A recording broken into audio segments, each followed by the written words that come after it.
Good morning Hindustan. दोस्तों, इस पूरी दुनिया में 5% लोग ऐसे हैं जो हर प्रॉब्लम को एक अपॉर्चुनिटी की तरह देखते हैं। जब भी वो किसी प्रॉब्लम में होते हैं वो बस ये सोचते हैं, यार न्यू अपॉर्चुनिटी आई है, इससे कैसे काम में लिया जाए। और बाकी 90% लोगों का हाल तो आप जानते ही है। चलो आज की स्टोरी शुरू की जाए। दोस्तों, ये स्टोरी है करण और राम की। ये दोनों बहुत अच्छे दोस्त थे और दोनों की आदतें एक हद तक एक जैसी थी। दोनों ही एक नंबर के आलसी थे और इस बात से उसके माँ बाप बहुत ज्यादा परेशान थे। तब उनके माता पिता ने अपनी ये प्रॉब्लम अपने गांव के सरपंच को कही। सरपंच काफी समझदार थे। तब उन्होंने उन दोनों को बुलाया और उनसे कहा, मैं तुम दोनों को एक छोटा सा काम दे रहा हूँ, अगर तुम वो करोगे तो मैं तुम्हें 2 आने दूंगा। फिर उन्होंने उन दोनों को 2 बाल्टियां दी और कहा, जाओ नदी से पानी लेकर आओ। उन्हें ये काम बहुत आसान लगा तो उन्होंने वो काम हंसते हुए कर दिया और सरपंच ने वो काम उन्हें हर दिन दिया और साथ ही साथ गांव के कुछ लोगों ने भी उन्हें ये काम करने के लिए दिया। कुछ दिन तो ऐसे ही हंसते गाते निकल गए, पर जब गर्मियों का मौसम शुरू हुआ तपती धूप में 2 से 4 बाल्टी लाकर ही वो बेहाल हो जाते थे। कुछ दिन तक तो सब ऐसे ही चलता रहा, पर कुछ दिन बाद राम परेशान हो गया।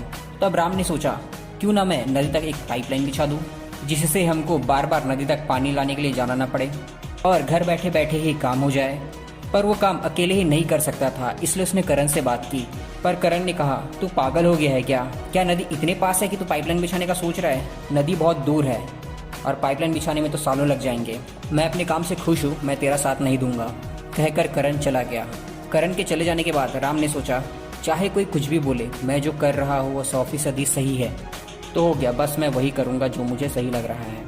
फिर वो जहाँ दिन के 4 बाल्टी लाता था वहाँ वो दिन की 2 बाल्टी लाने लगा और बाकी का टाइम अपनी पाइपलाइन बिछाने में लगा दिया करता था। और इधर करण जहाँ दिन के 4 बाल्टी लाता था वो 8 बाल्टी लाने लगा, जिससे उसको बहुत इनकम होने लगी। धीरे धीरे वक्त गुजरने लगा और करण ने राम का मजाक भी बनाना शुरू कर दिया, पर राम को इस बात से कोई फर्क नहीं पड़ता था। वो अपना काम जैसा था वैसे ही करने लगा। कुछ साल गुजर गए। करण के पास एक बड़ा घर, कार और वो सब कुछ था जो एक आम इंसान चाहता है। और इधर राम ने भी अपनी पाइपलाइन पूरी तरह से अपने घर तक बिछा ली थी। अब राम घर में बैठे बैठे ही लोगों को पानी देने लगा और कुछ सालों में ही राम बहुत पैसे वाला बन गया।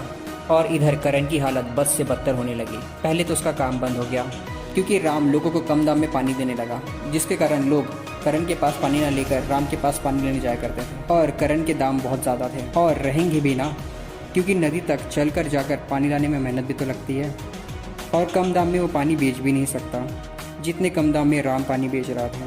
कुछ समय बाद करण पूरी तरह से बर्बाद हो गया और राम पूरी तरह से आबाद। दोस्तों, हमें ये कहानी 3 बातें सिखाती है।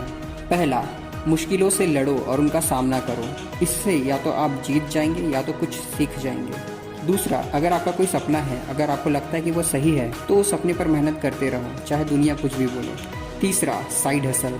जब तक आपका सपना पूरा नहीं होता तब तक जो काम आप कर रहे हैं उस काम को छोड़ने की गलती कभी मत कीजिएगा, जैसे राम ने किया। वो पाइपलाइन तो बिछा रहा था पर साथ ही साथ हर दिन के 2 बाल्टी ला रहा था, जिससे उसका गुजारा चलता रहा और उसे कभी कोई प्रॉब्लम नहीं हुई।